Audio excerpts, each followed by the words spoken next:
उच्च माध्यमिक शाळा कनिष्ठ महाविद्यालय विभाग अनुदान पात्र शिक्षकांना 100% पगार सुरू करावा यासाठी सांगली जिल्हाधिकारी कार्यालयासमोर महाराष्ट्र राज्य विना अनुदानित उच्च माध्यमिक शाळा कृती समितीतर्फे धरणे आंदोलन करण्यात आले। गेल्या 16 वर्षापासून शिक्षकांना 1 रुपयाही पगार दिला जात नसला तरी ते काम करत आहेत, ज्यामुळे त्यांची आर्थिक परिस्थिती खूपच वाईट आहे। शिक्षकांच्या घरी गेल्या 16 वर्षापासून दिवाळी अंधारातच साजरी होतीये। निदान या दिवाळीत तरी शिक्षकांच्या मागण्या मान्य व्हाव्यात अशी अपेक्षा आंदोलक शिक्षकांनी व्यक्त केली आहे। याची प्रमुख मागणी ही आहे की महाराष्ट्रामध्ये गेल्या 16 वर्षापासून एकही रुपया पगार न घेता आमचे शिक्षक बांधव काम करीत आहेत।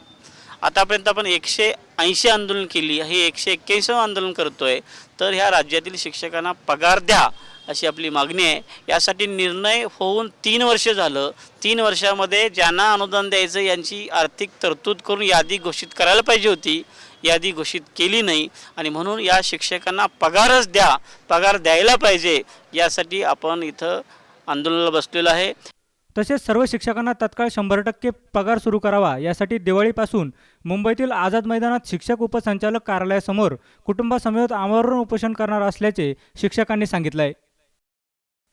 अरुण मोडक, SBN महाराष्ट्र, सांगली।